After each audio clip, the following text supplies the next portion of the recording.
please subscribe and don't forget to press the bell icon to get notified whenever we upload a new video. चीन के Sichuan में एक पहाड़ से मिट्टी और पत्थर ढहने के बाद कुछ लोग उसके नीचे दबे एक आदमी को बाहर निकालने लगे।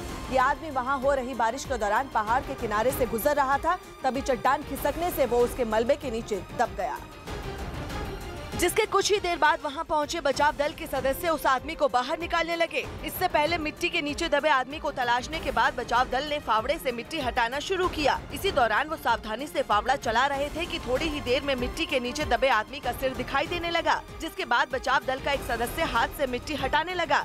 इस दौरान वहाँ लोगों की भीड़ जमा हो गई। मिट्टी के नीचे दबे आदमी के ठीक कंधे के ऊपर एक बड़ा पत्थर भी गिरा था। कुछ देर बाद बचाव दल के सदस्यों ने वहां से पूरी तरह मिट्टी हटा दी और उसके नीचे दबे आदमी को बाहर निकाल लिया। डॉक्टरों की टीम ने मिट्टी गिरने की वजह से घायल हुए आदमी का इलाज शुरू किया और उसे एम्बुलेंस से अस्पताल पहुंचाया। महाराष्ट्र के लोगों के लिए अच्छी खबर है। 1 अगस्त से महाराष्ट्र में दर्शक मल्टीप्लेक्स में खाने पीने का सामान साथ ले जा सकेंगे। इतना ही नहीं, 1 अगस्त से महाराष्ट्र के सभी मल्टीप्लेक्स में खाने पीने का सामान MRP पर ही बेचा जाएगा। महाराष्ट्र सरकार की तरफ से इसका ऐलान विधानसभा में किया गया। इस मामले को लेकर राज ठाकरे की MNS ने भी आंदोलन की चेतावनी दी थी। हालांकि मल्टीप्लेक्स एसोसिएशन ने इस मुद्दे पर सफाई देते हुए कहा कि उन्हें महाराष्ट्र सरकार के इस तरह के किसी भी फैसले की जानकारी नहीं है और फिलहाल ये मामला बॉम्बे कोर्ट में है। चीजें जो खाने की है, जो बाहर MRP है, वही MRP मल्टीप्लेक्स में रहे, फूड मॉल में रहे। सरकार की तरफ से आज जवाब दिया गया और उन्होंने कहा कि आगे से 1 अगस्त से मल्टीप्लेक्स में और फूड मॉल में ये जो बाहर MRP रहेगी, वही MRP खाद्य पदार्थों के लिए मल्टीप्लेक्स में रहेगी। अंदर जाते थे तो हम लोग को लगता था हम लोग को लूट रहे हैं अंदर, मतलब जाके जो बाहर चीज़ 50 मिलती थी वो लोग 120, 160 की मिलती थी। और बेसिकली क्या होता है कि जो मध्यम वर्गीय है उनको मतलब नॉर्मल रेट से मिल जाएगा। फूड अपने ही MRP से मिले तो उसमें तो सारी जनता को फायदा है। पूर्वी दिल्ली और नोएडा से दक्षिणी दिल्ली और एयरपोर्ट जाने वाले यात्रियों के लिए अच्छी खबर है। सराय काले खान से जवाहरलाल नेहरू स्टेडियम को जोड़ने वाले बारापुला फ्लाईओवर के दूसरे फेज का काम पूरा हो गया है। बताया जा रहा है कि इस महीने के आखिर तक जवाहरलाल नेहरू स्टेडियम से आईएनए मार्केट को जोड़ने वाले बारापुला फ्लाईओवर के दूसरे हिस्से को यात्रियों के लिए खोल दिया जाएगा। 2 किलोमीटर लंबे इस फ्लाईओवर के चालू हो जाने के बाद पूर्वी दिल्ली, नोएडा और गाजियाबाद से एम्स और सफदरजंग अस्पताल जाने वाले यात्रियों का समय बचेगा। बारापुला फ्लाईओवर के इस हिस्से का काम 2013 में शुरू हुआ था, जिसे बनाने में 513 करोड़ रुपए की लागत आई थी। यही नहीं, मयूर विहार फेज 1 से दक्षिणी दिल्ली को जोड़ने वाला बारापुला फ्लाईओवर के तीसरे फेज का काम भी तेजी से चल रहा है। इस तीसरे फेज के पूरा होने के बाद मयूर विहार से दक्षिणी दिल्ली पहुंचने में लगने वाला समय 15 से 20 मिनट कम हो जाएगा। हिमाचल प्रदेश में कांगड़ा के भदोरिया इलाके में कुछ पुलिस वाले सड़क पर खड़े लड़कों की तलाशी लेने गए। हिमाचल और पंजाब पुलिस ने मिलकर नशे के तस्करों पर शिकंजा कसने के लिए अभियान छेड़ा और दोनों राज्यों की सीमा पर बसे इलाकों में संदिग्ध नशा तस्करों को पकड़ने के लिए दबिश दी। इस दौरान हिमाचल और पंजाब के पुलिस अधिकारी भी मौजूद रहे, जिन्होंने अपनी टीम के साथ कई मकानों पर छापा मारा। लेकिन आरोप है कि ड्रग की तस्करी करने वालों को छापे की खबर पहले ही मिल जाने से वो फरार हो गए। पुलिस का ये ऑपरेशन दोनों राज्यों की सीमा के पास नूरपुर, इंदौरा और फतेहपुर में हुआ। ये हैगा हिमाचल दा, जिथे कि ਜਿਹੜੇ 5-7 लोग हैं ਜਿਹੜੇ गलत काम ਇਹੋ ਜਿਹੇ ਕਰਦੇ ਨੇ, ਉਸੇ ਵਾਸਤੇ ਹੀ ਅੱਜ ਹਿਮਾਚਲ ਪੁਲਿਸ ਦੇ ਨਾਲ ਆਪਾਂ ਮਿਲ ਕੇ अभियान चलाया। पुलिस का दावा है कि वो फरार ड्रग तस्करों को जल्द गिरफ्तार कर लेगी। अमेरिका के वर्मोंट में एक स्टंटमैन ने 112 फीट ऊंची पहाड़ी से एक झील में छलांग लगा दी। इस खतरनाक छलांग के कारण उसके घुटने की मांसपेशियां फट गईं, जिसके कारण अब वो ऐसे स्टंट नहीं कर पाएगा। जबकि छलांग लगाते वक्त उसने शायद ही चोट लगने के बारे में सोचा हो। छलांग लगाने से पहले उसने अपने साथियों से आराम से बात भी की। Can you guys spot me? गहराई का अंदाजा लगाने के लिए उसने पत्थर नीचे फेंका, फिर दोस्तों के जोश दिलाने पर 112 फीट की ऊंचाई से कूद गया। छलांग के बाद उसके घुटने की फटी हुई मांसपेशियों की तस्वीरें भी सामने आईं। इस हादसे के बाद अपने स्टंट के लिए पहचाना जाने वाला रायन शिमांस्की पहले की तरह स्टंट नहीं कर पाएगा। रक्षा मंत्री और बीजेपी नेता निर्मला सीतारमण ने कांग्रेस और खासकर कांग्रेस अध्यक्ष राहुल गांधी पर बड़ा सियासी हमला किया है। निर्मला सीतारमण ने डेली इनकलाब पेपर की खबर दिखाते हुए दावा किया कि राहुल गांधी ने खुद को कांग्रेस मुस्लिम पार्टी करार दिया है। सीतारमण ने राहुल गांधी से सवाल किया कि क्या 2019 का चुनाव कांग्रेस धर्म के आधार पर लड़ना चाहती है और क्या कांग्रेस एक मुस्लिम पार्टी है। केंद्रीय मंत्री ने कहा कि अगर ऐसा होता है तो ये देश के संविधान के खिलाफ है। दूसरी तरफ कांग्रेस प्रवक्ता सुष्मिता देव ने पलटवार करते हुए सीतारमण के बयान के देश में तनाव बढ़ने वाला करार दिया। साथ ही बीजेपी को अपने गिरेबान में झांकने की सलाह दी।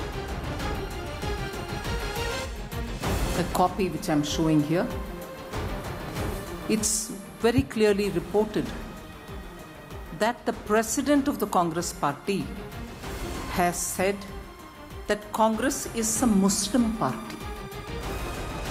देश की रक्षा मंत्री ने आज एक प्रेस मीट के माध्यम से कुछ ऐसे बातें कही जिससे देश का ताकि देश में लोग जो देश की समस्या है उसको भूलकर एक दूसरी बात की तरफ चले जाएं। पटना से बीजेपी अध्यक्ष अमित शाह की दिल्ली लौटने के साथ ही वहां एनडीए में चल रही तनातनी खत्म होने के संकेत मिले। चर्चा है कि अमित शाह और नीतीश कुमार की बातचीत में सीटों के बंटवारे का झगड़ा सुलझा लिया गया, जिसके बाद बीजेपी अध्यक्ष पटना एयरपोर्ट से दिल्ली के लिए रवाना हो गए। इससे पहले अमित शाह और नीतीश कुमार की डिनर पर मुलाकात हुई, जिसमें सूत्रों के मुताबिक सीटों के फॉर्मूले पर बात बन गई। साथ नहीं। बड़ा भाई कौन होगा सर? अरे बड़ा छोटा भाई पॉलिटिक्स में सब बड़ा भाई कभी छोटा हो जाता है, छोटा कभी बड़ा हो जाता है। हालांकि 2019 में बीजेपी और जेडीयू कितनी सीटों पर चुनाव लड़ेंगे ये साफ नहीं है, लेकिन जहां बीजेपी नेताओं के रुख से एनडीए की तनातनी खत्म होने के संकेत मिले, वहीं सीटों को लेकर सख्त रुख दिखाने वाले जेडीयू का लहजा भी बदल गया।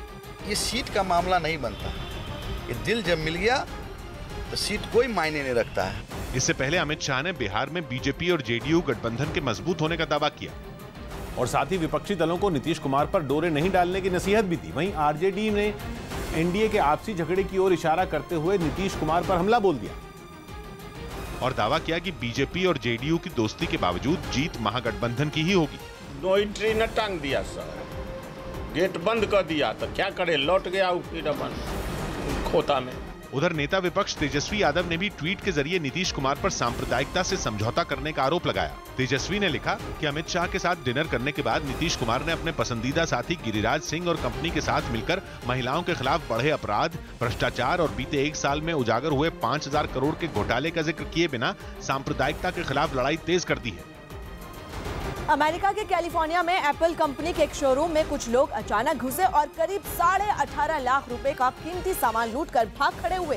पिछले कुछ दिन में अमेरिका में ऐसी कई वारदात हुई जिसने पुलिस को परेशान कर दिया, क्योंकि सिर और चेहरे को ढके हुए लुटेरों ने एप्पल के स्टोर में घुसने के बाद महंगे सामान पर हाथ साफ करने में जरा भी वक्त नहीं लगाया। उन्होंने तेजी से स्टोर में रखा सामान समेटा और करीब $27,000 यानी भारतीय रुपए में 18.5 लाख का माल लूट कर भाग गए। iPhone 6, iPhone 7 and 8 and even the new iPhone X were taken in this grand theft. हैरानी की बात यह है कि वारदात के वक्त वहाँ बहुत से लोग मौजूद थे, लेकिन सब कुछ इतना झटपट हुआ कि कोई कुछ नहीं कर पाया।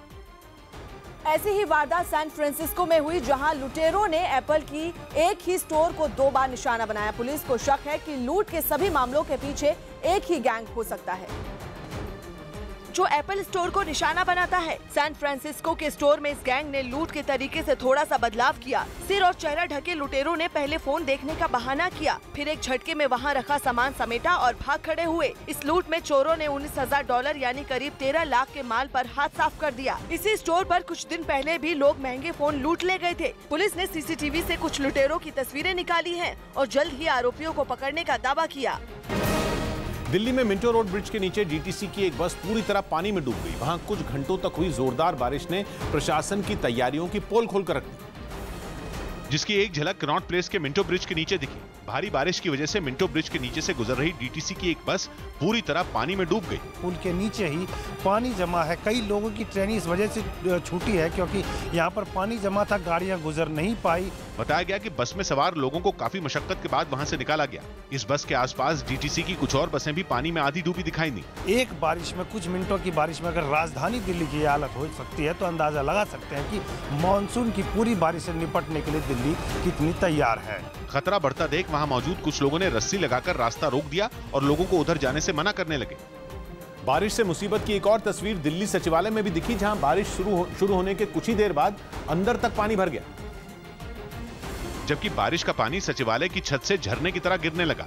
एंट्री गेट पर सुरक्षा के लिए लगे स्कैनर पर पानी की बौछार होने लगी। वहां बैठने वाले कर्मचारी अपनी सीट से हटकर अंदर से झांकते दिखे। पानी इतना ज्यादा था कि सचिवालय से बाहर निकल रहे लोगों को काफी मुश्किल हुई।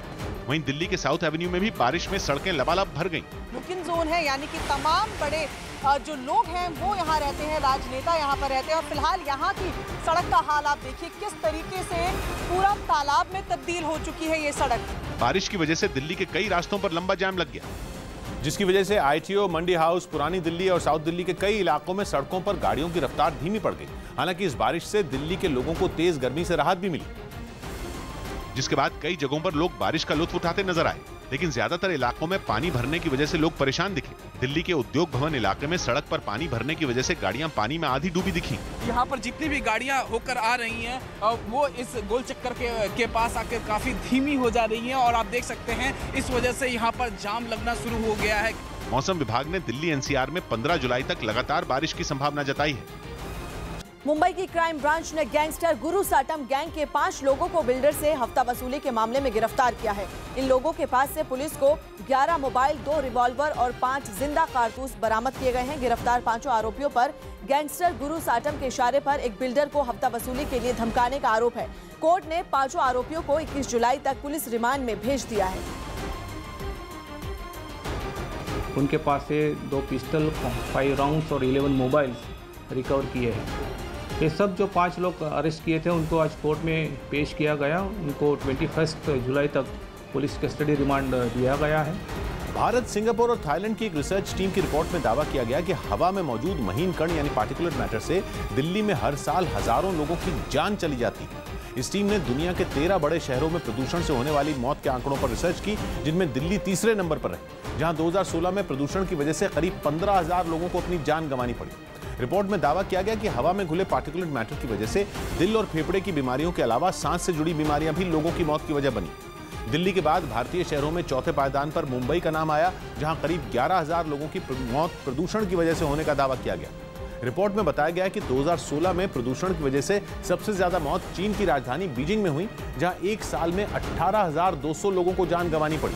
इस रिपोर्ट में दावा किया गया कि अगर 2050 तक प्रदूषण कम करने के लिए जरूरी कदम नहीं उठाए गए तो पूरे भारत में करीब 36 लाख लोगों की मौत हर साल प्रदूषण की वजह से होगी। कांग्रेस नेता शशि थरूर पर खुद उनकी ही पार्टी के नेता सीधा हमला कर रहे हैं। कांग्रेस के नेता और मध्य प्रदेश से पूर्व सांसद रहे संजय सिंह वर्मा ने शशि थरूर को कांग्रेस के लिए आत्मघाती दस्ता करार दे दिया। इतना ही नहीं, संजय वर्मा का आरोप है कि शशि थरूर जैसे नेता बीजेपी के इशारे पर इस तरह के बयान देते हैं ताकि चुनावों में कांग्रेस को नुकसान हो। सज्जन सिंह वर्मा ने शशि थरूर को थैला छाप नेता करार देते हुए राहुल गांधी से ऐसे लोगों पर कार्रवाई की मांग की। मैंने एक बयान दिया था, थैला छाप जो नेता हैं, जो झोला लटका के चलते हैं, ये बड़े खतरनाक जीव है।